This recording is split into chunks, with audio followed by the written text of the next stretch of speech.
그러면은 오늘은 출애굽기 47번째 시간입니다. 등잔대라는 제목으로 성막에 대해서 계속 알아가 보도록 하겠습니다. 우리가 세상을 살면은 이제 인생의 빛이라고 얘기하는, 이게 한편으로는 시적인 표현입니다. 인생의 빛이라고 얘기할 만한 것이 누구나 삶 속에서 뭔가가 있을 것 같아요. 그러니까 제가 예수님을 믿지 않을 때도 뭔가 삶의 빛으로 삼고 살아왔던 것들이 있는 것 같고, 그리고 그것에 대해서 별로 그렇게 생각해보지 않은 사람들도요, 자기가 본능적으로 무언가를 빛으로 삼고 살아가고 있다는 것을 보게 됩니다. 우리가 빛이라는 것을 보통 얘기할 때 긍정적인 것으로 많이 잘 설명을 하죠. 그리고 그에 대비되는 것을 어두움이라고 얘기를 하고, 그래서 인생의 어두운 시기를 터널과도 같은 시기 혹은 어두운 인생 이렇게 표현하기도 하고, 그리고 그런 어두운 터널에서 마치 빠져나온 듯한 그런 순간을 이제 터널을 지나 드디어 인생의 빛이 찾아왔다 이런 식으로 표현하기도 하는데요. 그만큼 우리가 빛이라는 것은요, 인류 역사상 그리고 우리들이 항상 관용적으로 쓰는 표현 안에서도 긍정적이고 뭔가 지표를 마련해 주는 듯한, 그리고 삶의 의미를 가지고 행복을 가져다 주는 그런 의미로 주로 쓰이게 됩니다. 오늘 그 등잔대를 보시게 되면요, 여러분들 성막 안이 이렇게 사겹으로 사중의 덮개로, 지붕이죠, 그 지붕으로 덮여 있다는 것을 여러분들 기억하시겠죠? 그러니까 거기 안에는 늘 어둡단 말입니다. 늘 어두워요. 근데 그 어두운 성막을 밝혀주는 빛을 제공하는 역할이 바로 오늘 등잔대의 역할입니다. 어두운 그 성막 안에서 이 등잔대는 항상 빛나고 있어야 되고, 그 아론의 지파들은요, 그러니까 아론과 그 자손들, 그 아들들, 그 모든 아론 지파들은 이 등잔대의 불을 관리하기 위해서 따로 임무를 부여받고, 우리가 왜 군대에서 불침번 서면은 잠을 잘 못 자거든요. 왜냐면은 누군가는 늘 초소를 지키고 있어야 되기 때문에 3시간 자고 나가서 1시간 근무를 선다거나 이런 식으로 불침번을 서가면서 이렇게 잠을 잘 자지 못하지만 그러나 늘 경계를 하는 그런 모습이 있는데, 마찬가지로 아론 지파들도 밤 내내 그 등잔불이 꺼지지 않도록, 밤 동안 누가 들어가겠습니까? 성막 안에 밤 동안에 누가 다 자고 있는데 와가지고 그 번제를 요청하는 사람이 있겠어요? 그럼에도 불구하고 그 성막 안은 늘 순결한 기름으로, 성경의 표현이에요, 레위기의 표현인데, 순결한 기름으로 늘 환히 밝혀져 있어야 하고, 밤도 예외가 아니기 때문에 아론과 그 자손들은 늘 불침번을 서가면서 등불을 지켰어야 했습니다. 꺼지지 않도록. 그 등잔대가 뭐길래 그러면 성막 안에서 그렇게 소중하게 불을 꺼지지 않도록 계속 지켜져야 했는가? 근데 주보 앞면을 보시면은요, 등잔대 모양이 나와 있죠. 이 등잔대의 위치는 성막을 딱 들어가서 여러분들이 진설병상 그 건너편에 등잔대를 보시게 되고요. 그리고 여러분들이 보시다시피 이렇게 마치 나무의 형상처럼 이렇게 만들어져 있습니다. 이게 여기서 우리나라 성경에는, 개역개정역에는 살구꽃 형상이라고 되어 있는데, 정확하게는 아몬드 가지, 아몬드 나무에 해당하는 거예요. 그래서 아몬드 나무의 가지와 아몬드 꽃을 형상화해서 만들었다라고 볼 수 있습니다. 그러니까 여기 보시면은 우리가 등잔대의 실제 모양을 잘 모르죠. 그래서 여기 보시면은 좀 모양이 그렇게 단순하게 보여질 수도 있는데, 굉장히 깊은 세공을 해서 이렇게 복원을 한 등잔대 같은 것도 있거든요. 이게 되게 큽니다. 그리고 등잔대가 여러분들 나중에 제가 이게 어느 정도 크기인지 대충 예상할 수 있게 제가 말씀을 드릴 텐데, 이 굉장히 커요. 우리가 생각하는 것보다. 우리가 한 손에 들고 이런 개념의 그 등잔대가 아닙니다. 그러니까 손으로 들고 다니고 그게 아니라 정말로 그 우리 전등 같은 느낌이에요. 그러니까 굉장히 크고 불이 7개나 밝혀져 있어서 그 안을 환하게 성막 안을 환하게 비추기에 부족함이 없습니다. 근데 지성소 안에는 이 등이 없죠. 등이 없죠. 그것도 한번 살펴보도록 하죠. 자, 아무튼 등잔대는 이렇게 생겼고 그리고 우리 개혁개정역에는 살구꽃 형상, 그러니까 살구나무 형상이겠죠. 그런데 정확하게는 아몬드 나무 형상과 그 꽃의 모양으로 만들어져 있습니다. 그리고 이것은 오로지 순금, 정금 1달란트라고 되어 있죠. 순금으로만 만들어지는 기구이고요. 이 제작 방식에 있어서도 굉장히 독특해서 이 뭔가 녹여서 붙여서 이런 식으로 만드는 게 아니라 쳐서 만들도록 되어 있어요. 쳐서. 그러니까 그 금을 이렇게 녹여 가지고요. 그거를 두드려서 때려 가지고 쳐 가지고 만들도록 지시한 유일한 기구입니다. 이렇게 쳐서 만들라고 지시한 것은 이 등대가 유일한 그 성막 안에서는 등대가 유일하거든요. 이제 이런 것들은 우리한테 그런 걸 생각나게 하죠. 저기 우리 바벨탑 사건에 있을 때 바벨탑에 굉장히 인위적으로 사람이 그 성을 지었다라는 것을 그 쳐서 만든 벽돌로 뭐 이렇게 지었다 뭐 이런 식으로 얘기하는데, 그러니까 그 쳐서 만든 벽돌이 아니라 그 손으로 직접 만든 그런 벽돌로 구운 듯한 그런 모습을 우리한테 보여주는데, 그것에 비해서는 굉장히 가공하지 않고 있는 그것을 연단하여 만드는 듯한 그런 모양을 등대에서 하나님이 요구하고 계십니다. 여러분들, 그러면은 정금 1달란트로 이 등대와 관련한 그 기구들을 만들라고 하나님이 명령하셨는데, 1달란트가 도대체 어느 정도 무게인지를 제가 먼저 알려드릴게요. 요거는 우리나라 지금 그 킬로그램 기준으로 하면은 한 34kg 정도 됩니다. 그러니까 1달란트가. 그러니까 여러분들 등대가 물론 온전히 이것이 등대로만 쓰이진 않았죠. 그러니까 뭐 불똥 그릇이나 이런 것들도 이 1달란트의 금으로 다 만들었고, 이 등잔대와 관련한 모든 기구들이 이제 부속 기구까지 합쳐서 모든 기구들이 1달란트지만은 사실 거의 대부분은 이 등잔대에 제작하는 데 들어갔거든요. 그러니까 못해도 이거는 한 30kg 이상의 등잔대였다는 것을 저희들이 알 수 있죠. 그래서 이거를 오늘 금시세, 제가 오늘 아침에 검색을 했습니다. 오늘 금시세로 계산을 해보니까 한 19억 6,900만원 좀 넘더라고요. 19억 6,900만 944만 820원. 19억 6,944만 820원. 오늘 시세로 그렇더라고요. 그러니까 엄청나게 비싼 물품이죠. 그러니까 굉장히 비싸요. 그러니까 역사적으로 은은 그 시세가 귀하게 여겨질 때도 있고 그 다음에 좀 덜하게 여겨질 때도 있고 그랬지만은 금은 항상 귀하게 여겨져 왔던 금속이거든요. 그래서 하나님께서 굉장히 비싼 기구를 요구하고 계시는 거예요. 꽁꽁 숨겨 놓을 거면서 하나님 자랑하지도 않을 거면서 밖에 내놓지도 않을 거면서 이런 굉장히 비싼, 그리고 아무나 볼 수 없잖아요. 제사장만 볼 수 있음에도 불구하고 하나님은 그것을 이스라엘 백성들에게 요구하십니다. 그래서 등잔대는 이 1달란트가 그 크기를 결정하는 크기 단위입니다. 그러니까 물두멍처럼 크기에 대한 언급이 없다 뭐 이렇게 생각할 수도 있는데 그건 아니고요. 정금 1달란트, 즉 34kg 자체가 크기를 제한하는 역할을 하겠죠. 그러니까 그래도 등잔대는 굉장히 큽니다. 여러분들 30kg가 넘는 촛대를 한번 생각해 보세요. 그러니까 굉장히 크죠. 네, 굉장히 커요. 진짜 키로 치면은 제 어깨만큼 올걸요. 그러니까 제 어깨만큼 충분히 올 것입니다.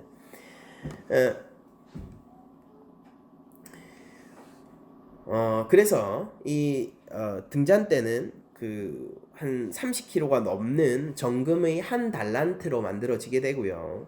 그리고 모두 7개의 등잔으로 만들어지는데 이 모양이 마치 나무를 떠올리게 합니다.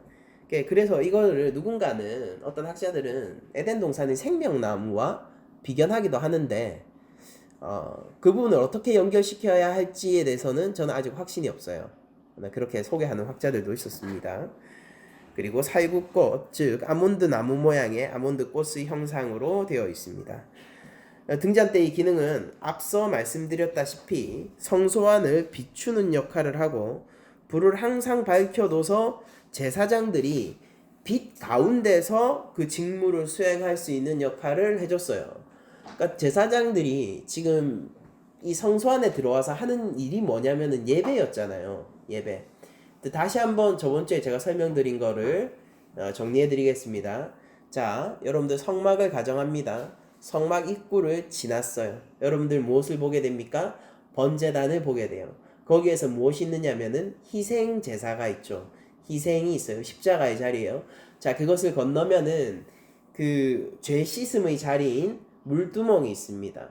그래서 여러분들이 그 안에서 손과 발을 매일 씻으며, 그러니까 크기에 제한이 없어요. 한량 없습니다.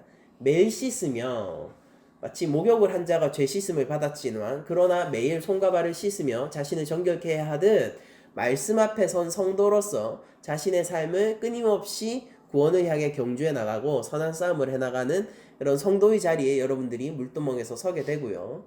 그렇게 여러분들이 죄 씻음을 받고 정결함을 받게 되었을 때에 나아가는 곳이 어디냐면은 성막이고요. 거기에는 예배의 자리예요. 예배의 자리고, 그리고 성막을 성소를 지나서 지성소로 들어가면 어떻게 됩니까? 인카운터, 하나님과의 대면이에요. 하나님과 조우하게 됩니다. 이게 성막의 구조거든요.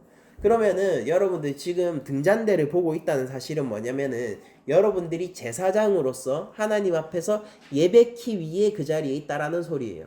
하나님께 연락되기 위해서 여러분들이 그 자리에 있다는 소리입니다. 자, 등잔대는 여러분들이 예배를 하는 와중에, 그리고 하나님 앞으로 나아가기 위해 그 여러분들이 하는 모든 예배적 일을 밝혀주는 역할을 하고 있는 거예요.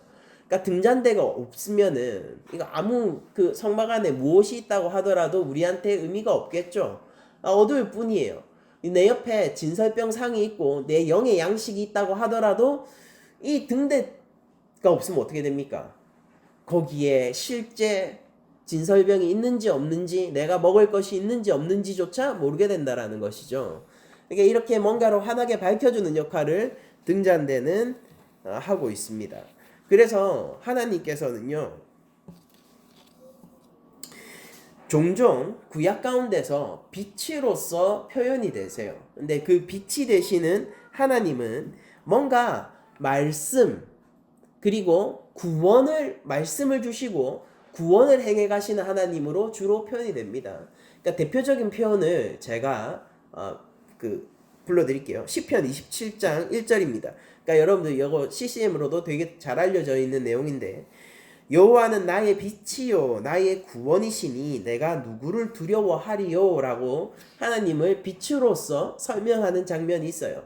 근데 이 하나님은 어떤 하나님이냐면은 구원을 행하시는 하나님이고 약간 전투의 하나님인 것 같기도 해요. 만군의 여호와 같은 느낌도 납니다. 왜냐면은 하나님과 함께 있으니 내가 누구의 어떤 대적도 두려워하지 않아도 되거든요. 그래서 여호와는 나의 빛이요 나의 구원이시니 내가 누구를 두려워하려. 여호와는 내 생명의 능력이시니 내가 누구를 무서워하리요 라고 얘기하면서 하나님께서는 빛이신데 구원을 제공해 주시고 그 구원이 뭐냐면은요 생명이다 라고 지금 시편의 기자가 우리에게 설명을 해주고 있는 것을 보게 돼요. 그러니까 여호와는 나의 힘이요 여호와, 이거 맞습니까? 나의 구원이시니 내가 누구를 두려워할 게 없죠. 시편 119편 105절, 이 시편 119편은 율법시로 잘 알려진 시인데, 시편 119편 105절은 주의 말씀은, 이게 지금 율법을 얘기하는 거예요. 주의 말씀은 내 발의 등이요 내 길의 빛이니이다 라고 얘기를 하고 있습니다. 그래서 하나님은 빛이신데요, 하나님으로부터 나온 말씀 역시 빛이 것으로 지금 표현이 되고 있죠. 시편에서는. 그래서 하나님은 생명의 능력을 구원으로서 우리에게 제공해 주시고, 그리고 주의 말씀에는 그러면 무슨 능력이 있겠습니까? 구원의 능력이 있어요. 구원의 능력이 있습니다. 잠언의 주요한 가르침 중에 하나이기도 하죠. 하나님 말씀에 구원의 능력이 있다는 것, 지혜에 구원의 능력이 있다는 것, 그렇죠? 근데 이와 달리 빛과 대조되는 어둠을 성경은 구약 성경 안에서 주로 죄로 다루기를 원하는 장면들도 보게 돼요. 여러분들 잠언 4장 19절은요. 악인의 길은 어둠 같아서 라고 얘기를 하고 있습니다. 그러니까 잠언의 저자 솔로몬은 악인의 길을 어둠으로 비유하고 있어요. 반면 시편 119편의 저자는요. 주의 말씀은 내 길의 빛이다라고 설명을 하고 있습니다. 이처럼 구약 안에서 빛은 하나님의 능력이고요. 단순히 어떤 내 삶 속에서 뭔가 좋은 일이 있거나 아니면은 내가 깨달음을 얻었거나, 보통 우리가 그런 식으로 쓰잖아요. 그런 식으로 쓰이는 것이 아니라 구약 안에서 빛은요, 하나님과 관련된 구원의 능력 혹은 하나님으로부터 나온 하나님의 말씀, 이런 식으로 표현이 되는 것입니다. 그러면 성막 안을 비추고 있었던 등잔대가 제공해주던 빛 역시 우리가 그런 관점에서 조망할 수 있을까요? 조금 더 살펴보도록 하죠. 과연 그것이 우리에게 합당한 추론인지. 자, 이제 신약으로 한번 넘어가 보겠습니다. 빛의 이미지가 신약으로 가면은 가장 잘 나타나는 것이 예수님으로 나타나요. 즉 구약 안에서 빛이신 여호와 하나님이 주요한 빛의 이미지였다면요, 신약으로 넘어가면은 빛이신 예수 그리스도, 즉 성자, 제2성자 하나님요, 창조주요, 하나님의 아들 독생하신 예수 그리스도를 가리켜서 빛이다 라고 얘기하고, 이것은 누군가의 표현이 아니라 예수님 스스로의 증언이기도 합니다. 요한복음 9장 1절 이하를 제가 한번 읽어드리도록 할게요. 죄송합니다.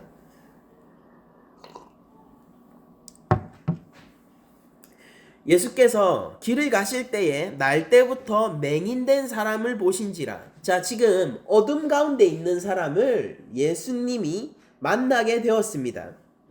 제자들이 물어 이르되 랍비여, 이 사람이 맹인으로 난 것이 누구의 죄로 임하니까? 자기니까 그의 부모이니까? 라고 얘기를 했습니다. 제자들이 이렇게 얘기한 거예요. 예수님, 이 사람이 맹인인데 도대체 이 사람은 자기 죄 때문에 맹인이 된 것입니까? 아니면은 부모의 죄 때문에 맹인이 된 것입니까? 라고 물어봤습니다.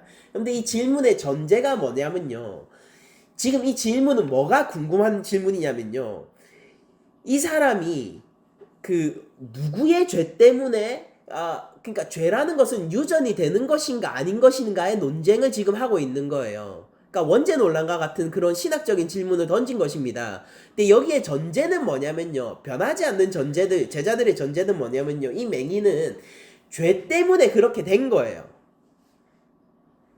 그러니까 예수님이 어느 쪽을 대답하든지 간에요, 자기 죄 때문이라 아니면은 그 맹인 부모의 죄 때문이다 라고 얘기하든 어느 쪽을 대답하든지 간에 전제되어 있는, 제자들의 질문에 전제되어 있는 것은 뭐냐면은요, 이 사람은 죄 때문에 이렇게 됐다는 것을 전제하고서 질문을 한 것입니다. 오늘날로 치면 원죄 논란에 대한 그런 죄의 정가의 문제에 대한 신학적인 질문을 던지게 된 거예요. 근데 예수님께서 뭐라고 얘기하시냐면은, 예수께서 대답하시되 이 사람이 그 부모의 죄로 인한 것이 아니라 그에게서 하나님이 하시는 일을 나타내고자 하심이니라 라고 얘기를 하십니다. 조금 더 읽어볼게요. 때가 아직 낮이매라고 얘기해요. 그러니까 요한이 지금 그 시간이 낮이었다는 사실을 굳이 밝히고 있습니다. 자, 계속 읽어볼게요. 여러분들, 제가 참고로 미리 말씀드리면요, 요한복음 안에서 그 요한이 문학적으로 계속해서 대비하는 몇 가지가 있어요. 근데 그 중에서 가장 많이 등장하는 게 뭐냐면은 빛과 어둠의 대조입니다. 그래서 그 예수님을 팔아먹은 그 유다 같은 사람은요, 그의 나감을 보고 어둠 속으로 나아갔다. 이런 식으로 빛과 어둠의 대조를 요한은 의도적으로 계속해서 하는데요. 요한 이렇게 얘기합니다. 때가 아직 낮음에 나를 보내신 이의 일을 우리가 하여야 하리라. 밤이 오리니 그때는 아무도 일할 수 없느니라. 내가 세상에 있는 동안에는 세상의 빛이로라. 이렇게 예수님이 얘기를 하시고 계세요. 그러니까 지금 낮이 실제 낮이었어요. 실제 낮이고 지금 밤이 오면은 아무도 일할 수 없대요. 그거 당연한 얘기잖아요. 당연한 얘기인데 예수님이 마지막에 한마디를 붙이신단 말이에요. 그게 뭐냐면은 내가 세상에 있는 동안에는 여기는 어둠이 없어라고 얘기하고 계세요. 그러면서 그 맹인된 자를 밝히 보이게 하는 자로 만들어 주십니다. 자, 이 속에서 예수님이 하셨던 첫 번째 대답, 이 사람이나 그 부모의 죄로 인한 것이 아니라 그에게서 하나님이 하시는 일을 나타내고자 함이라. 그의 맹인된 것은 무엇 때문입니까? 하나님이 살아계시고 하나님의 영광을 위해서 그 사람은 맹인이 된 거예요. 죄 때문에 이렇잖아요 라고 얘기하는 제자들에게 예수님은 아니야, 하나님의 영광 때문에 그런 거야 라고 얘기를 했고, 여러분들 잘 생각해 보세요. 그러면은 그 맹인은요, 죄인입니까 아닙니까? 죄인 맞잖아요. 우리가 죄인입니까 아닙니까? 죄인 맞잖아요. 그 맹인은 죄인이 맞아요. 그런데 그 맹인이 왜 하나님의 영광을 위해서 그 자리에 있을 수 있냐면요, 죄 때문에 그렇게 눈이 먼 것이 아니라 왜 하나님의 영광을 위해서 그 자리에 있을 수 있냐면요, 그 차이점은 뭐 하나 있습니까? 하나님의 여호와, 빛이신 여호와로서의 예수 그리스도와 함께 있다는 그 차이점 때문에 그는 하나님의 영광을 위해서 그 자리에 있게 된 것입니다. 그러니까 그게 유일한 차이점이에요. 다른 죄인들과. 그러니까 예수님은 어떤 그 누군가들을 밝혀주는 역할을 하고 있죠. 그게 누굽니까? 성도들. 하나님이, 아버지가 구원하려고 하는 자들, 택자들, 그 자들을 밝혀주고 있는, 그들이 눈 멀었음은 기정사실이에요. 근데 예수님은 어떻게 하고 있습니까? 그들을 밝혀주고 있고 그들이 볼 수 있게 해주는 거죠. 마치 이런 거예요. 네 겹으로 뒤덮여져서, 그 덮개가 뒤덮여져서 깜깜한 성막 속에서 그가 성막 안에 있는, 성소 안에 있는지도 몰랐는데 빛이 밝혀지고 보니까 그는 어디 있었던 거예요? 거룩한 제사장으로서 성소 안에 있게 되는 거죠. 예배의 자리에 있게 되는 겁니다.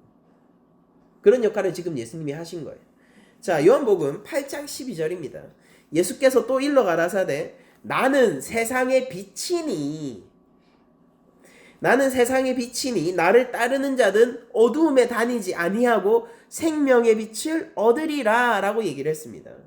자, 여기서 제가 이 등잔 때와 예수님을 한번 연결시켜 볼게요. 간단한 논리인데 여러분들 이 들으시면은 좀 헷갈리는 것처럼 느껴지실 수도 있지만은 그냥 여러분들 듣고 나서 생각해 보시면 되게 간단한 논리예요. 근데 예수님은 성막이십니까? 예수님은 성막이세요. 그쵸? 예수님이 성전이시라면요, 예수님은 성막이세요. 그래서 제가 성막의 그 개관을 할 때 예수님께서 이 땅에 오신 사건을 요한은 스케노라는 단어로 예수님이 이 세상에 장막을 치다. 실제 예수님의 탄생일도 12월 25일이 아니라 초막절이세요. 그러니까 예수님이 실제 이 세상을 덮으러 오신 장막으로서 오셨다라고 하면서 스케노, 장막을 덮다, 텐트를 치다라는 말로 요한이 표현했다라고 제가 말씀을 드린 적이 있죠. 그러니까 예수님은 성전이시면서, 그러니까 성전이시기 때문에 당연히 성막이세요. 성막이 돌아다니다가 드디어 언약의 땅에 들어가서 고정된 형태가 성전이니까요. 똑같은 거예요. 그러니까 예수님이 성막이십니다.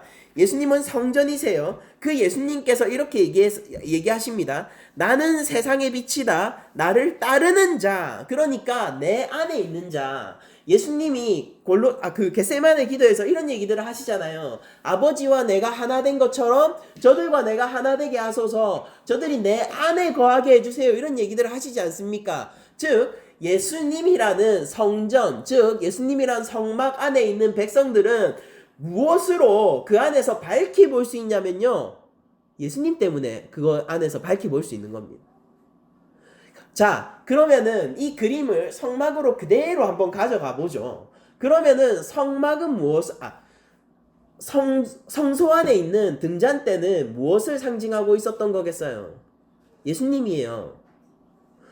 그러니까 제사장들은 그러니까 당연히 모세의 가르침이 이랬겠죠. 제사장들은 성소 안에 있는 등잔대를 보면서 우리를 밝혀줄 여호와 하나님을 찾았을 거란 말입니다. 그 여호와 하나님이 근데 누구셨어요? 예수 그리스도셨다는 것입니다. 까지 계시가 점진적으로 이행되고 있었기 때문에 그들이 이해한 것은 분명히 예수님이라는 이해보다는 우리를 밝히는 여호와였을 거예요. 그래서 그 빛의 이미지는 시편의 저자들 그리고 구약 성경 전체 내에서 계속해서 빛으로서 여호와가 계속 나오는 것이고요. 그리고 그것이 계시의 점진적인 발전 과정에서 드디어 성육신하신 예수님 안에서 밝혀지는 겁니다. 뭘로? 빛이신 예수 그리스도로. 예수님은 누구세요? 예수님은 여호와 하나님이세요. 삼위일체 하나님 그 가운데 제2성자시라고요. 제가 이것을 계속 강조하는 것은 이 세상의 도전이 예수님을 향하여서 그분은 좋은 성인이셨다. 인간 예수로서 계속해서 그분을 제어하려는 그런 시도들이 계속 있기 때문에 제가 계속 이걸 강조하는 거예요. 그분은 참 인간이셨지만은 그분은 참 하나님이셨어요. 예, 우리가 가지고 있는 기독론입니다. 이것이. 아무튼 그래서 예수님은 자신이 빛이라고 얘기하면서 그분을 따르면은 생명의 빛을 얻을 거라고 말씀하셨습니다. 우리 시편 27편의 그 이야기가 다시 한번 떠오르죠. 여호와는 나의 빛이요 구원이시니 내가 누구를 두려워하리요. 여호와는 내 생명의 능력이시니. 빛이 뭐였습니까? 생명의 능력이었어요. 예수님이 이렇게 얘기해요. 내가 빛이다. 그리고 내 안에 생명의 빛이 있다라고. 시편 27편의 저자가 찬양했던 그 여호와 하나님을 저는 요한복음 8장 12절 예수 그리스도의 말씀 속에서 다시 한번 발견하게 됩니다. 그리고 간단한 논리예요. 성전이신 예수님이 그 성소를 밝히는 빛으로서 기능하신다면요, 등잔대는 예수 그리스도를 그려내고 있는 구약적인 교보제 같은 거예요. 요한복음 12장 35절을 제가 다시 한번 읽어드리겠습니다. 35절 36절을 제가 읽어드릴게요. 예수께서 이르시되 아직 잠시 동안 빛이 너희 중에 있으니 빛이 있을 동안에 다녀 어둠에 붙잡히지 않게 하라. 계속 빛과 어둠의 대조가 나오죠. 어둠에 다니는 자는 그 가는 곳을 알지 못하느니라. 여러분들 지금 예수님이 자기 자신을 가리켜서 얘기하시는 거예요. 그러니까 내가 있는 동안, 내가 십자가에 달리기 전까지 그때 동안에 잠시 동안 지금 빛이 있는 상태다. 근데 너희들 그 빛을 잃게 될 거야. 잠시 동안 빛이 있는다는 것은 그것을 전제하고 있는 거잖아요. 십자가 사건은 지금 예수님은 계속 얘기하시고 계신 거예요. 모든 사역 내내. 이거는 뭐 다른 얘기지만은. 아무튼 예수님이 잠시 동안 빛이 있는 동안에 너희들이 그 빛 있을 동안에 다녀서 어둠에 잡히지 않게 해 라고 얘기하면서 어둠에 있는 자를 무엇으로 묘사합니까? 어둠에 다니는 자는 그 가는 곳을 알지 못한다. 잠언에서 나오는 우둔한 청년. 뭡니까? 그 여인. 지혜 여인 말고, 자기의 발목을 잡는, 제가 까먹었네요. 예, 죄송합니다. 반대되는, 뭐라고 합니까? 창녀 같은 그런 여인? 그런 여인, 잠언에서 1장에서 9절 사이에 대비가 나오죠. 지혜여와 그렇지 않은 여인에 대해서. 근데 그렇지 않은 여인이 어둠 지혜 여인의 흉내를 내면서 청년의 사실 죽음 가운데로 몰고 가는 그런 그림들이 잠언에서 나오게 됩니다. 그런 것처럼 예수님께서 이렇게 얘기해요. 나를 믿는 그러니까 빛이 있을 동안에 다녀라. 그래서 어둠에 붙잡히지 않게 해라. 근데 어둠에 다니는 자는 뭐라고 합니까? 그 가는 곳을 알지 못한대요.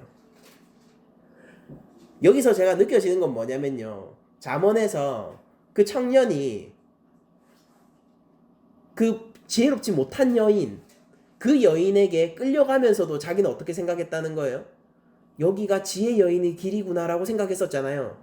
그런 것처럼 여기서 예수님이 지금 어둠에 다니는 자가 그 가는 곳을 알지 못한다라고 얘기할 때 느껴지는 뉘앙스는 뭐냐면은 그들은 그것이 마치 빛이 있는 것처럼 여기면서 가짜 빛을 따라서 가고 있다라는 것입니다. 근데 그게 사실상은 어둠이라는 거예요. 가짜 빛이라는 거예요. 꺼지는 빛이고요. 꺼져가는 빛이고요.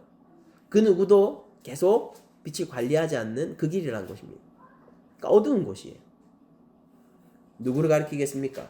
바리새인과 서기관들. 하나님의 말씀에 빛이 있어. 그러나 정작 예수를 믿지 않는 자들. 그래서 읽을게요. 너희에게 아직 빛이 있을 동안에 빛을 믿으라. 너희에게 아직 빛이 있을 동안에 빛을 믿으라. 그리하면 빛의 아들이 되리니. 예수께서 이 말씀을 하시고 그들을 떠나가서 숨으시니라 라고 요한이 얘기를 하고 있어요. 예수님이 뭐라고 합니까? 빛인 나를 믿는 자는 그 빛이 될 것이다 라고 얘기하고 있어요. 빛의 아들들이 될 것이다 라고 얘기를 하고 있습니다.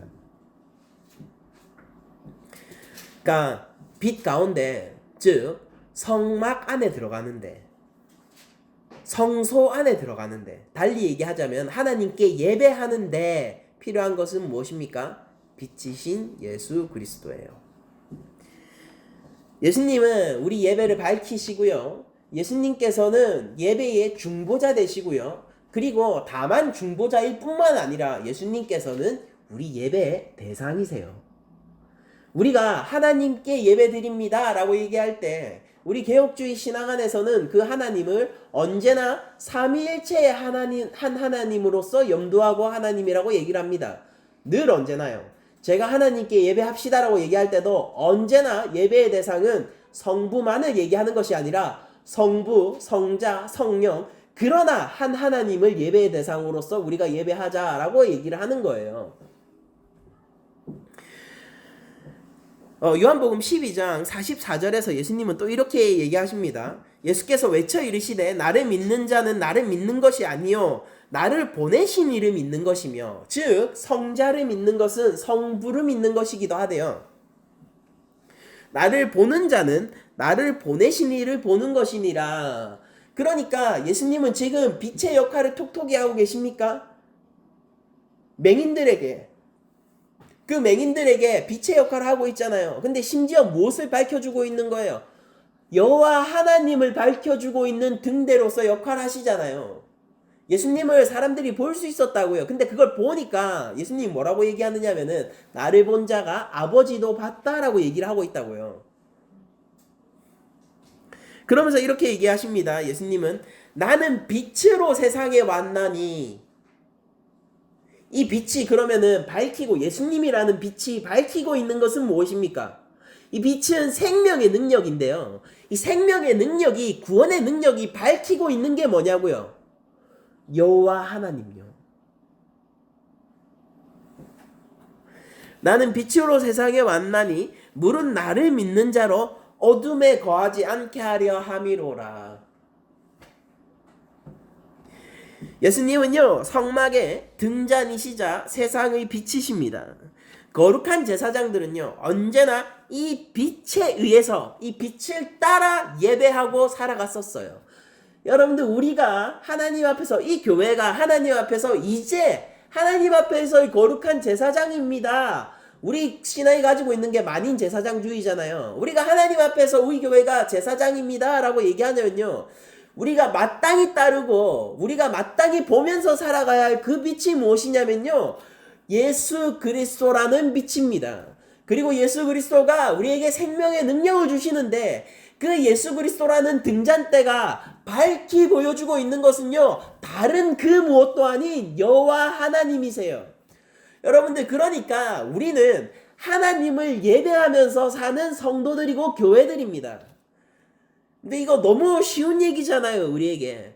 근데 우리가 교회가 하나님을 예배합시다, 우리가 삶에서 하나님을 예배하면서 살아갑시다라고 얘기하는 것은 우리 교회에게 너무나도 익숙한 이야기이고, 그리고 이것은 우리한테 너무나 당연한 이야기인데, 하나님은 출애굽 시절부터 계속 그 이야기를 해오셨다고요, 적어도. 그리고 여러분들 잘 생각해 보시면요, 하나님은 한번 자신들의 백성에게 너무 실망하고 그들이 죄가 너무나도 관용해서 바벨론을 들어 그들을 쳤던 적도 있으시다고요. 새 언약 안에 계신 여러분들께 얘기합니다.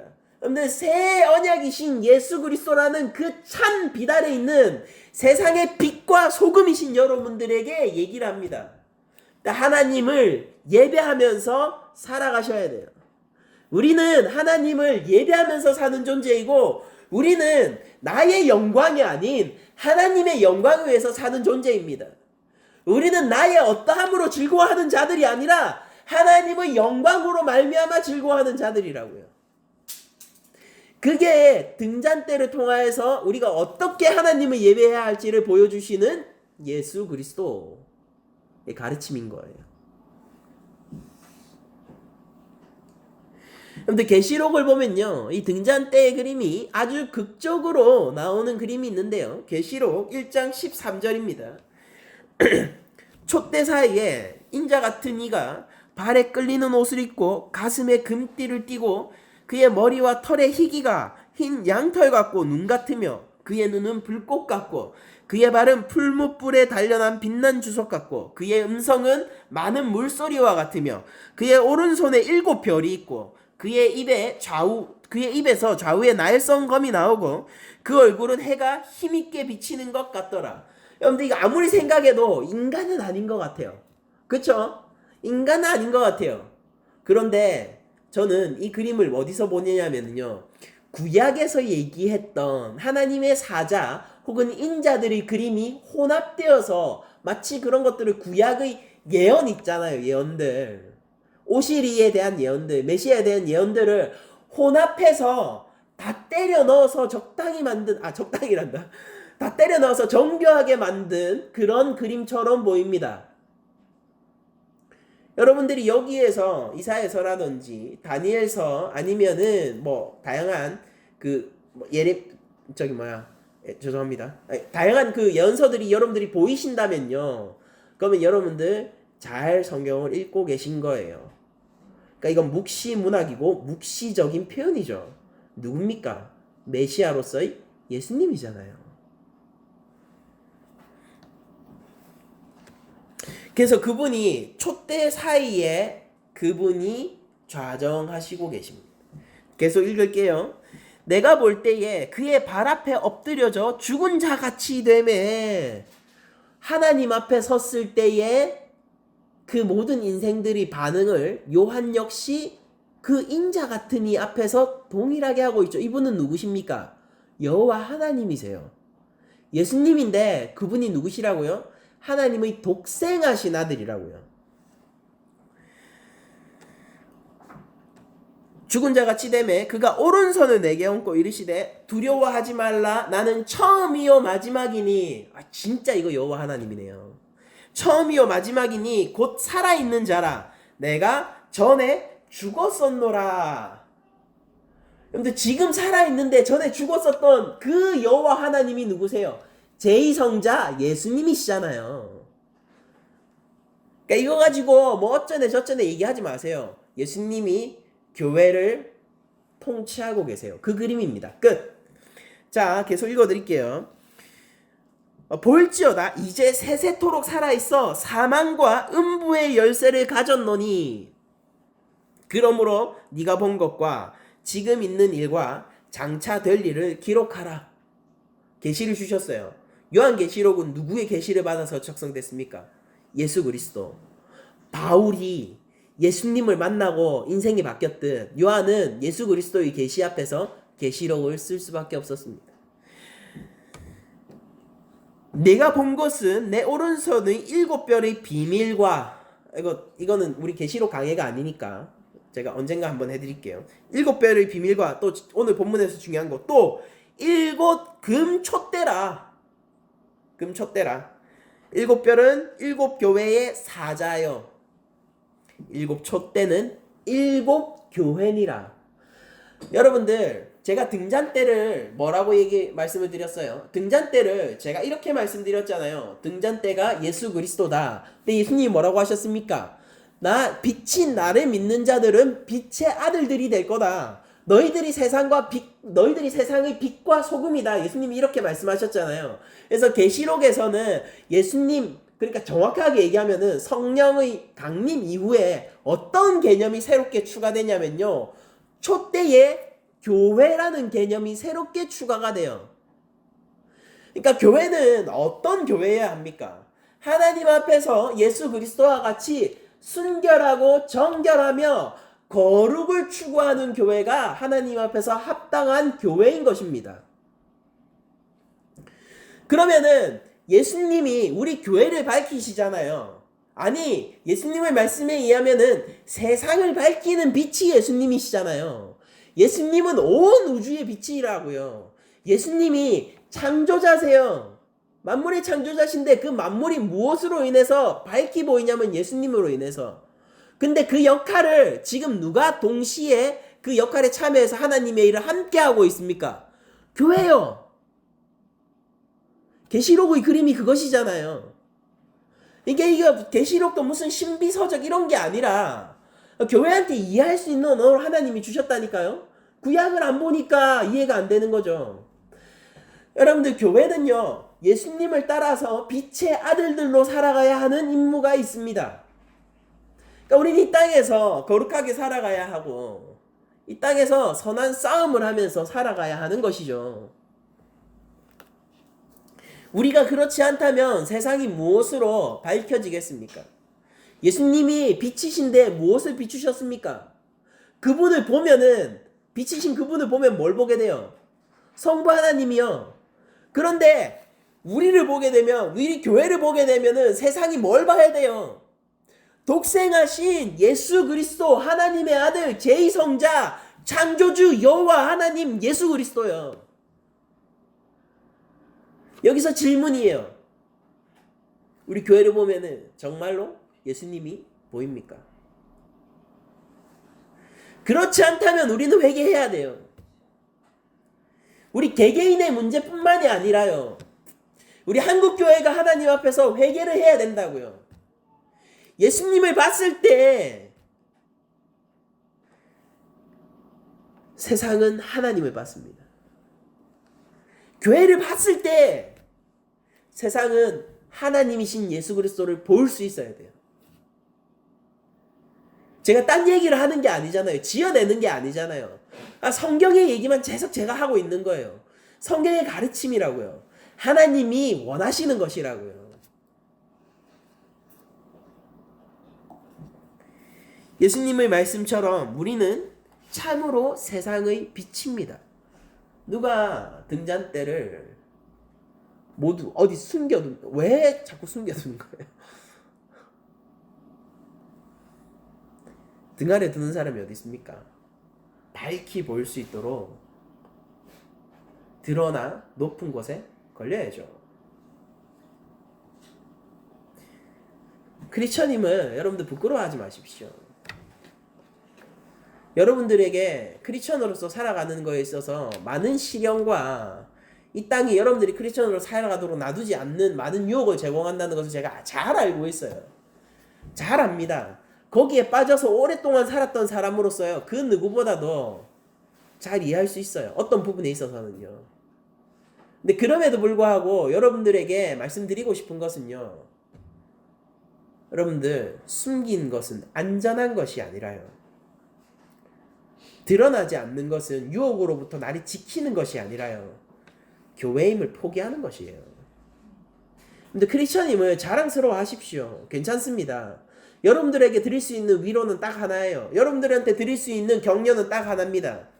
예수님도 십자가에 달려 죽으셨습니다.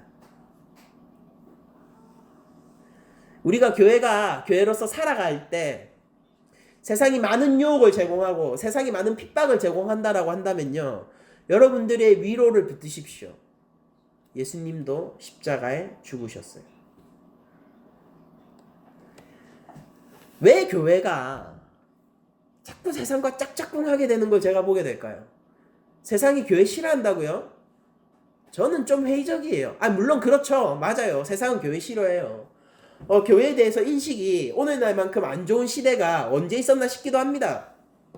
근데 또 한편으로는요, 교회를 보면은 얼마나 세상과 짝짝꿍이 잘 맞는지 예수를 드러내고, 교회를 보면 하나님의 독생하신 아들이 드러나는 것보다 세상의 권력과 세상이 누리지 못하는 향락과 세상이 부러워하는 온갖 것들이 왜 교회 안에 함께 있냐는 말이에요.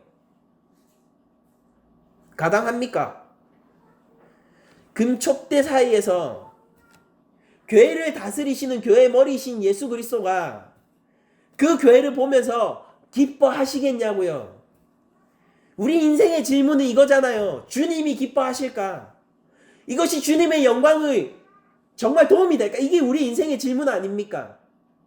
교회가 그렇다면은, 근데 지금 한국 교회 모습이 그렇다면은, 그 모습이 우리 낮은 자리 교회, 지금 설교하고 있는 제 가운데 들어와 있다면요, 우리 주님이 과연 기뻐하실까? 그 질문이 우리 한국 교회를 썰고 있는 거예요. 지금 날카로운 칼로. 입에서 날쌘 검이 나오시는 그이가 이렇게 물어오시는 겁니다. 교회야, 너 어디 있느냐?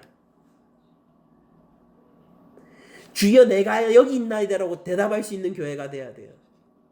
아담처럼 숨어 피해, 여호와의 얼굴을 피하여 숨듯 주님의 교회를 찾는 목소리에 숨어 피하는 것이 우리 교회의 현실이 되어야 된다면요, 사실 더 이상 교회로서 기능할 수 없을 겁니다.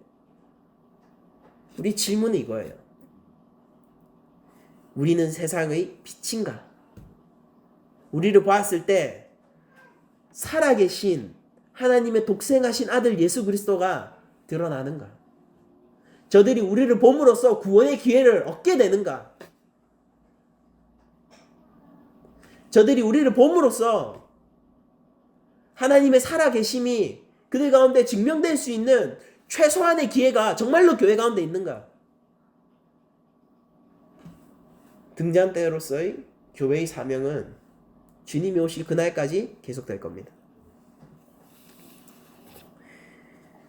그럼 우리 오늘 본문 가운데서 출애굽기 27장 20절 21절을 제가 한번 설교를 한번 해보도록 하겠습니다. 근데 등불이 여러분들 보시면요, 등잔대에 대한 어떤 그 운용하는 규례가요, 이제 25장의 표현, 그러니까 왜 27장에 등잔을 위한 기름이 등장하느냐면은 25장, 26장 이런 데는 이제 어떻게 지어라라는 양식을 하나님께서 쭉 주시죠. 이제 그 이후에 각 기구를 어떻게 운용해야 되실지에 대해서 따로 설명해 주셨어요. 그래서 이 본문이 이 두 개가 떨어져 있는 겁니다. 27장 20절 21절을 보면은 이렇게 적혀 있죠. 너는 또 이스라엘 자손에게 명령하여 감나무로 짠 이게 빻아가지고 이겨가지고 만든다는 뜻입니다. 감나무로 짠 순수한 기름을 등불을 위하여 내게로 가져오게 하고 끊이지 않게 등불을 켜되 아론과 그의 아들들로 회막 안 증거계 앞 휘장 앞에서 저녁부터 아침까지 항상 여호와 앞에 그 등불을 보살피게 하라. 이는 이스라엘 자손이 대대로 지킬 규례이니라. 레위기에도 동일한 그 표현이, 이 똑같은 규례가 다른 단어로 적혀 있는데 제가 한번 레위기 24장 2절 이하를 읽어 드릴게요. 이스라엘 자손에게 명령하여 불을 켜기 위하여 감나무로 찧어낸, 그러니까 찧어가지고 이 거름망 이런 데 받쳐가지고 이렇게 짜는 겁니다. 그럼 이제 오일만 나오겠죠. 찧어낸 순결한 기름을 내게로 가져오게 하여, 이 기름은 어떤 겁니까? 순결한 기름이에요. 내게로 가져오게 하여 계속해서 등잔불을 켜둘지며 아론은 회막안 증거계 휘장 밖에서 저녁부터 아침까지, 여기서부터도 어떻습니까? 저녁부터 아침까지래요. 여러분들 잘 생각해 보세요. 그 등불은 언제 켜져 있어야 하냐면요, 항상 켜져 있어야 돼요. 그런데 그렇게 얘기해 놓고 특별히 하나님이 이 등잔대가 어떤 것처럼 얘기하시냐면요, 밤을 밝히는 등잔대처럼 말씀하시고 계시죠. 저녁부터 아침까지. 그쵸? 자, 계속 읽어볼게요. 저녁부터 아침까지 여호와 앞에 항상 등잔불을 정리할지니, 그러니까 이거 꺼지지 말라고 얘기하는 거예요. 정리할지니 이는 너희 대대로 지킬 영원한 규례라. 여러분들, 하나님이 영원한 규례라고 얘기하셨어요. 그러면 이게 무슨 명령입니까? 여러분들, 예수님이 오셨으니까 이 규례가 없어집니까? 하나님이 명령하셨는데 하나님이 자기 말에 이거 내가 실수해서 이러고 거두셨나요? 오늘날에도요, 여러분들, 등잔대의 기름은 꺼지지 않게, 불이 꺼지지 않게 늘 가득 차 있어야 해요. 다시 한번 말씀드립니다. 이 불이, 이 세상의 빛이 꺼지지 않도록요, 등잔대의 기름은 늘 충만해야 된다고요. 준비돼 있어야 된다고요.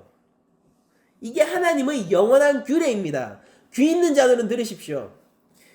그는 여호와 앞에서 순결한 등잔대 위의 등잔들을 항상 정리할지니.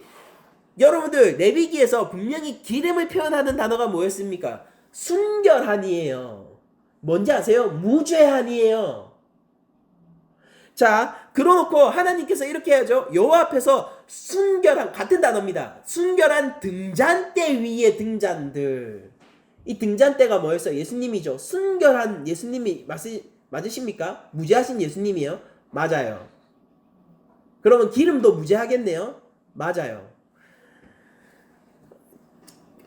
기억하시고 설교를 들어주시기 바랍니다. 이 개념을 기억해 주세요. 등불은 항상 켜 있어야 합니다. 그런데 저녁부터 아침까지, 즉 달리 얘기하면 어둠이 있는 동안요, 밤 동안요, 어둠이 있는 동안은 더욱 신경 써서 다루어져야 해요. 등불은 항상 켜져 있어야 돼요. 근데 밤 동안에는 더욱 신경 써서 다뤄져야 합니다. 아론 지파는 항상 불침번을 서가면서 등잔불이 꺼지지 않도록 정리하고 주의를 했어야 합니다. 그리고 등잔불이 분명히 여러분들이 출애굽기와 레위기를 보시면은 특히 어두운 밤 가운데서 여호와의 빛을 밝혀주고 있는 것처럼 묘사가 되고 있죠. 예수님 맞잖아요. 그리고 실제 여호와 하나님은 어둠을 밝히시는 하나님입니다. 빛이신 예수님은요, 죄로 가득한 이 땅의 등불이시라는 거예요. 그런데 이 등불은 순결한 기름이 쓰이는데 이것은 우리로부터 성령을 떠올리게 합니다. 등잔대가 빛을 비추는 것은 기름이 타오르고 있기 때문이죠. 자, 달리 얘기하면요, 등잔대가 등잔대일 수 있는 이유는, 즉 예수님이 메시아일 수 있는 이유는 성령의 능력으로 인해서 그러하다라고 우리들이 얘기할 수 있어요. 여러분들, 이거 어떻게 받아들여지십니까? 예수님이 자신의 모든 자신의 그 공생의 사역을 수많은 능력과 그 하나님의 신적 구원의 능력으로 그 공생의 사역을 행하셨잖아요. 근데 그게 예수님의 그 능력이 성령의 능력으로 말미암은 능력이었다라고 제가 말씀드리면은 여러분들한테는 어떻게 느껴지시나요? 비성경적으로 느껴지십니까? 어떻게 느껴지세요? 정말 궁금해요.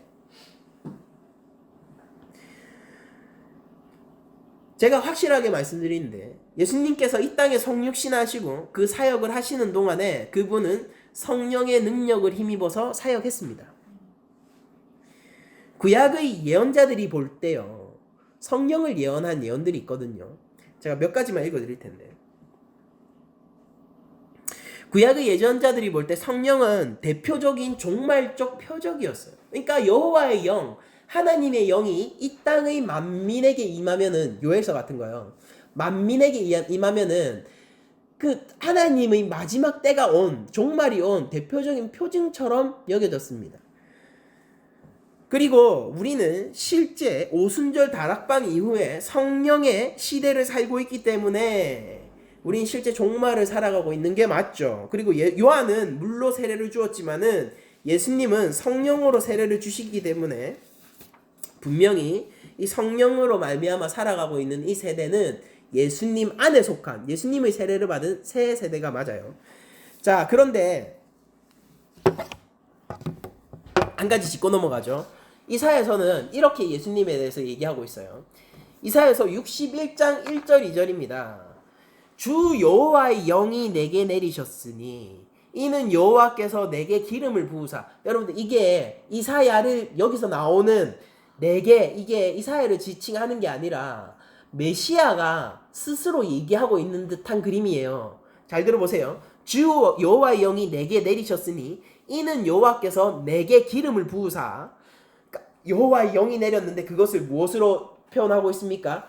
여호와께서 나에게 어노인팅 하셨다. 기름 부으셨다라고 지금 장차 오실 메시아가 그렇게 표현하고 있는 거예요. 그런데 왜 그런 기름 부음, 성령을 내려주셨냐면은 가난한 자에게 아름다운 소식을 전파하게 하려 함이니라. 복음이에요. 복음. 나를 보내사 상한 자를 고치며 마음이 상한 자를 고치며 포로된 자에게 자유를 갇힌 자에게 노임을 선포하며 여호와의 은혜의 해와 우리 하나님의 보복의 날을 선포하여 모든 슬픈 자를 위로하되 이렇게 얘기하고 있습니다. 예수님은 누구의 영을 받아 어떤 능력으로 자신의 사역을 행하셨습니까? 성령의 능력을 힘입어서요. 여러분들 안에 성령이 함께하고 계십니까? 그게 무슨 의미인지 아시겠어요? 여러분들 가운데 순결한 기름이 예비되어 있습니까? 그게 어떤 의미인지 아시겠어요? 여러분들은 각기 주님과 함께 자기 십자가를 지고 삶을 살아가야 합니다. 그게 어떤 의미인지 아시겠어요? 여러분들은 이 땅 가운데서 예수 그리스도의 제자들이에요. 그게 무슨 의미인지 여러분들 알고 계십니까? 성령이 함께 하는 것은요,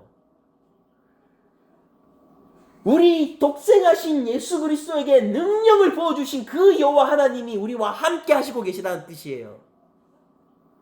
여러분들 그것으로 안전함을 느끼십니까? 그것이 우리 삶의 위로가 됩니까? 성령이 함께 한다는 것이 우리가 선한 싸움을 싸울 충분한 근거를 제공하고 있습니까? 여기에 아멘 하실 수 있는 분은 교회이십니다.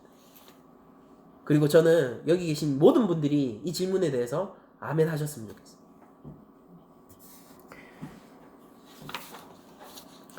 제가 이사야서 44장 2절에서 4절을 조금 더 읽어봐 드릴게요. 이사야서 44장 2절에서 4절입니다.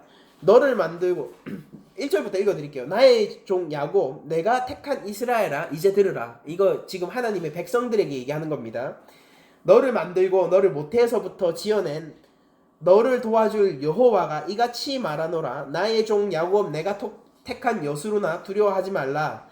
나는 목마른 자에게 물을 주며 마른 땅에 시내가 흐르게 하며 나의 영을 내 자손에게 나의 복을 네 후손에게 부어주리니 라고 얘기를 하고 있어요. 그들이 풀 가운데서 솟아나기를 시냇가의 버들같이 할 것이라. 여러분들 우리 개개인에게는 하나님이 미리 말씀하신 성령의 약속이 이사야 선지자 때부터 이미 되어 있었던 것입니다. 성령은 단순히 예수 그리스도만을 돕는 예수 그리스도의 사역에 능력을 부여하는 그런 하나님이 아니시라. 성령 하나님은 곧 우리 교회, 영적 이스라엘인 교회 전체 개개인의 삶 속에서도 복과 능력을 전해주시는 구원의 하나님의 이름인 거예요. 이찬수 목사님이 저번에 성령에 대해서 설교를 하시다가 이렇게 얘기하시는 걸 들어봤어요. 몇몇 부흥 강사들은 나를 놀라게 한다. 한편으로 저 부흥 강사들이 정말 미쳤나 싶은 생각이 들기도 한다. 성령을 받으라 라니 성령은 하나님이시다. 오라 가라. 어떻게 그렇게 얘기할 수 있느냐? 받으라 말아라. 어떻게 그렇게 얘기할 수 있느냐?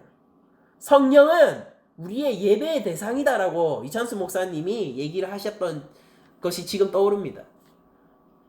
성령 하나님은 구원을 주시는 하나님의 이름이에요. 우리의 예배의 대상이 누구입니까? 삼위일체 한 분 하나님이세요.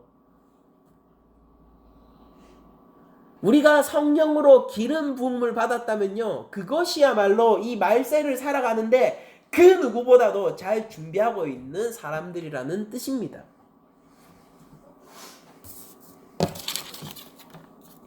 로마서 8장 11절요. 여러분들 이거 조금 길지만은 참아주세요. 저도 줄여서 하는 겁니다. 그러니까 좀 참아주세요. 로마서 8장 11절. 예수를 죽은 자 가운데서 살리신 이의 영이, 좀 잘 생각해 보세요. 예수를 죽은 자 가운데서 살리신 이가 누굽니까? 성부 하나님. 근데 그분의 영이, 이거 누구의 영이에요? 여호와의 영. 이 뭡니까? 성령이에요. 성령이 너희 안에 거하시면 이것만으로도 우리한테 감격이 되지 않습니까? 성령이 우리 안에 거하신대요. 성령이 너희 안에 거하시면 그리스도로 예수를 죽은 자 가운데서 살리신 이가, 성부가, 성령이 우리 안에 있으면은 성부가 너희 안에 거하시는 그의 영으로 말미암아 너희 죽을 몸도 살리시리라. 한마디로 이거죠. 성령이 우리 안에 있으면요, 성부께서 성령이 우리 안에 있는 것으로 말미암아 우리도 살리신대요. 근데 부활의 소망이 우리한테 있습니까? 성령과 함께 하시고 계시다면요, 그 소망 붙드셔야 돼요. 그 소망 없으시면요, 성령과 함께 하고 있는 것이 아닐 수도 있잖아요. 로마서의 바울의 말에 따르면 말입니다.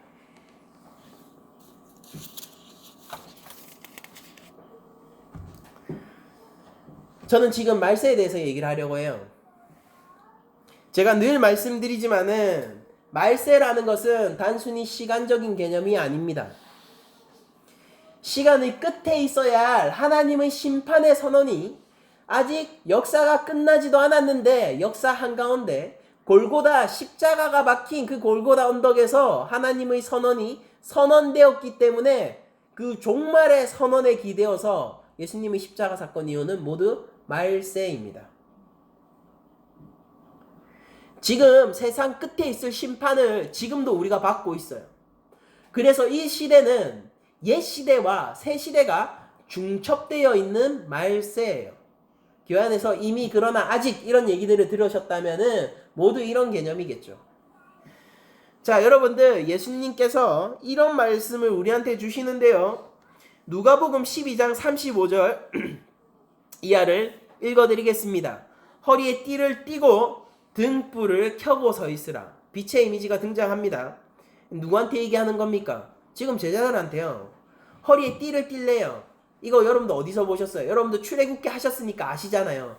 출애굽하기 직전에 10번째 재앙 끝나고 나서 뭐 어떻게 했어야 합니까? 허리에 띠를 띠고 신발 신고 서서 급히 먹었어야 했죠. 그러니까 지금 채비를 다 갖춘 모습인 겁니다. 허리에 띠를 띈 게. 어디론가 갈 자들이에요. 여기가 본향이겠습니까? 아니겠죠. 타향이죠. 허리에 띠를 띠고 등불을 켜고 서 있으라. 너희는 마치 그 주인이 혼인집에서 돌아와 문을 두드리면 곧 열어주려고 기다리는 사람과 같이 되라. 그러니까 누구를 기다리라는 겁니까? 급히 가야 돼요. 임박했습니다. 임박했는데 뭐가 임박했습니까? 주님이 오실 날이 임박했어요. 그래서 읽어드리겠습니다. 주인이 와서 깨어있는 것을 보면 그 종들은 복이 있으리로다. 근데 우리 어떻게 해야 됩니까? 말세에 깨어있어야 해요. 내가 진실로 너희에게 이르노니 주인이 띠를 띠고 그 종들을 자리에 앉히고 나와 수종들리라. 주인이 혹 2경에나 혹 3경에 이르러서도 종들이 그같이 하고 있는 것을 보면 그 종들은 복이 있으리로다. 너희도 아는 바니 집주인이 만일 도둑이 어느 때에 이를 줄 알았더라면은 그 집을 뚫지 못하게 하였으리라. 그러므로 너희도 준비하고 있으라. 생각하지 않은 때에 인자가 오리라 하시니라. 교회 안에서 뭐 주님 오실 때 20년 30년 남았다 그런 소리 하지 말라 그러세요. 반성경적 가르침을 교회 안에서 여러분들이 거부하시고 몰아내십시오.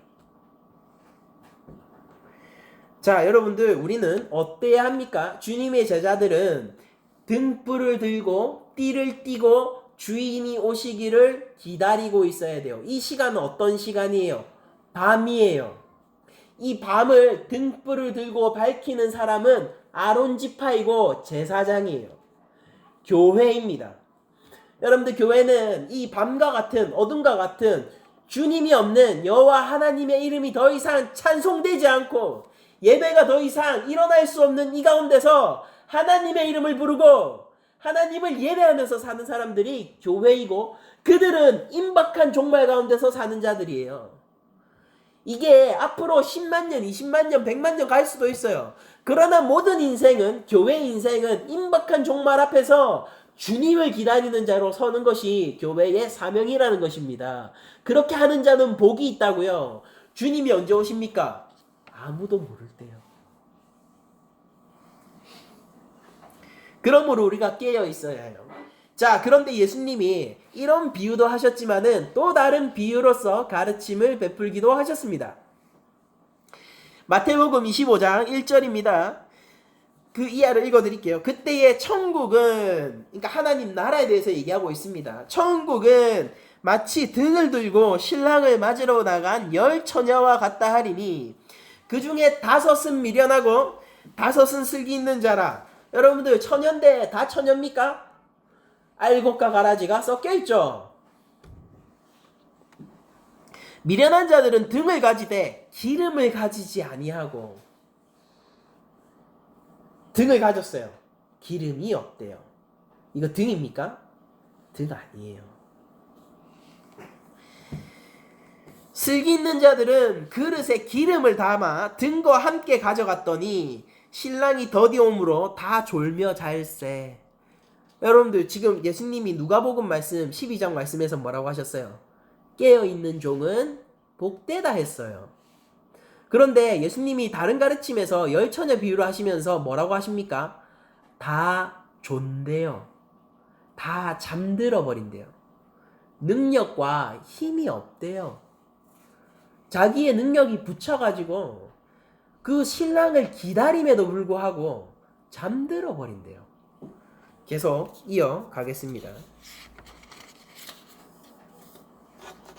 밤중에 소리가 나되 보라 신랑이로다 맞으러 나오라 하매 이에 그 처녀들이 다 일어나 등을 준비할세. 그러니까 신랑이 오니까 그제서야 온 줄 알고 부랴부랴 일어난 겁니다. 이 신부들이 10 처녀 다 뭐예요? 다 잠들었고 바보들이에요. 그러니까 부랴부랴 등을 준비합니다. 근데 이렇게 얘기해요. 미련한 자들이 슬기 있는 자들에게 이르되 다 졸았는데 다 졸았잖아요. 다 잤잖아요. 근데도 여기서 미련한 자와 슬기 있는 자를 예수님이 나누고 계세요.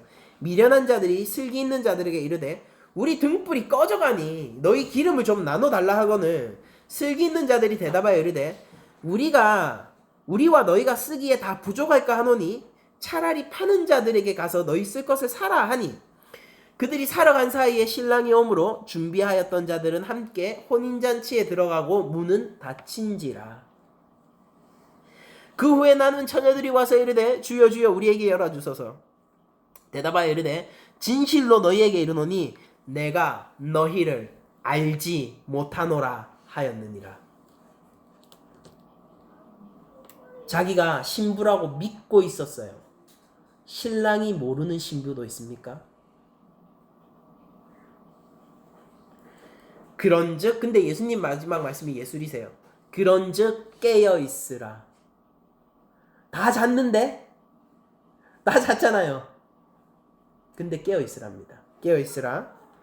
너희는 그 날과 그때를 알지 못하느니라. 10 처녀 모두 졸았는데 예수님은 그런즉 깨어있으라라는 말씀을 하십니다. 예수님이 말씀하신 깨어있음은 무엇입니까? 그건 바로 기름을 준비하는 행위예요. 우리들은 다 졸 수밖에 없습니다. 그래서 주님이 오실 때야만 그때를 알 수 있을 거예요. 지금도 우리는 잠든 상태일지도 모르겠습니다. 그러나 주님의 신부가 지금 살아야 하는 삶의 태도만큼은 확정적이에요. 그건 뭐냐면은 준비하는 삶입니다. 뭘 준비하는 삶입니까? 주님의 다시 오심을, 신랑을 기다림을 준비하는 삶이죠. 그러므로 여러분들 영혼을 준비하면서 살아가세요. 지금 이 땅의 삶이 하나님 나라와 상관없을 거라고 생각하지 마세요.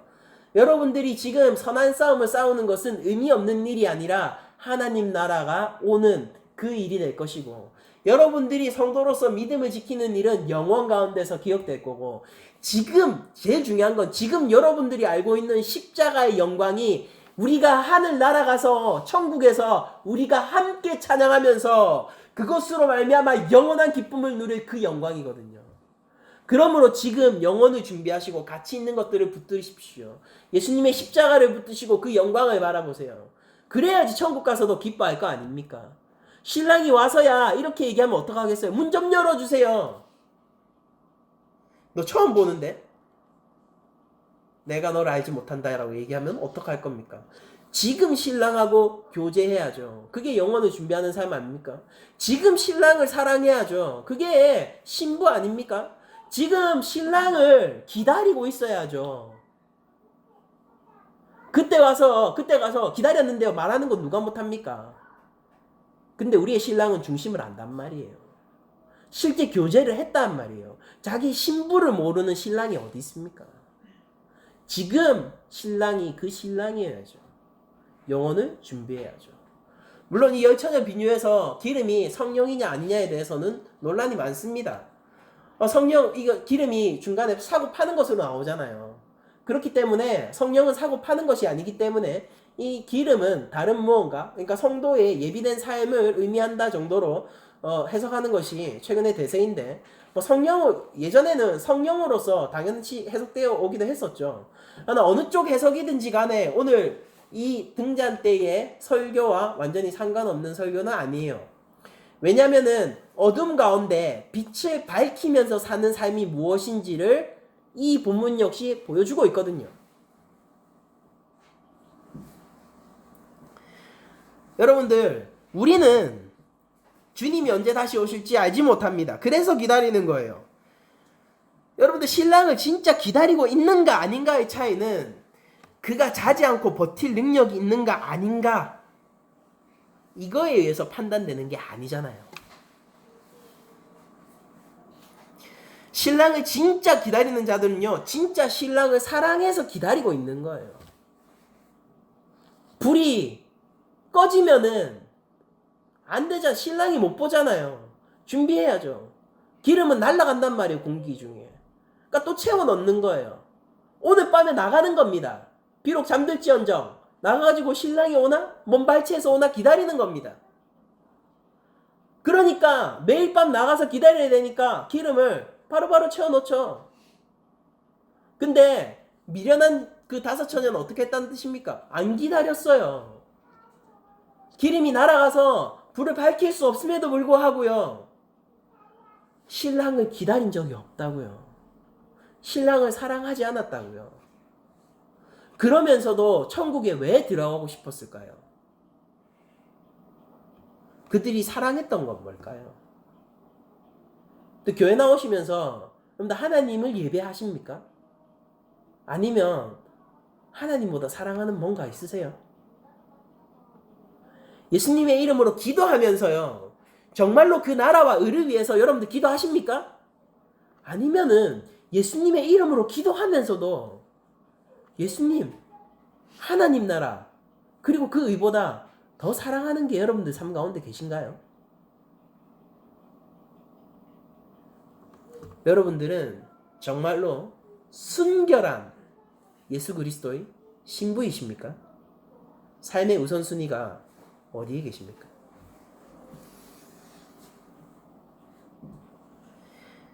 슬기로운 5처녀는 모든 관심사가 신랑이었습니다. 그러나 나머지 어리석은 처녀들은 신랑보다 신경 쓸 게 더 많았어요. 오늘날 우리 교회처럼 말이에요. 그래서 신랑이 진짜 와야지 그제서야 신랑을 신경 씁니다. 저주받은 인생이에요. 그들은 언제나 준비되지 않아 늦습니다. 그들은 신랑을 사랑해 본 적이 없어요. 여러분들 예수님을 사랑하십니까? 우리 낮은 자리 교회 고백은 예수님을 사랑합니다 당연히 아멘이 돼야 되겠죠. 등자는 밤을 비춥니다. 그리고 우리는 어느 정도 밤과 같은 기간을 살아가고 있어요. 왜냐면 우리는 말세를 살아가고 있잖아요. 이미 그러나 아직의 긴장 속에서 우리의 삶은 흘러갑니다.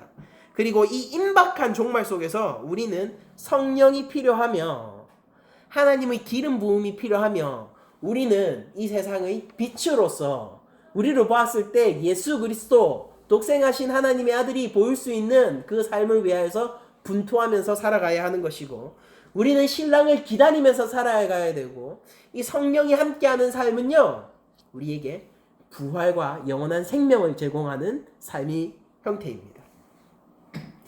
출애굽을 하루 앞둔 백성들은 그들이 허리에 띠를 띠고 바삐 나가서 내가 드디어 하나님이 약속하신 그 나라로 간다라는 기대감 속에서 그 하루를 보냈습니다.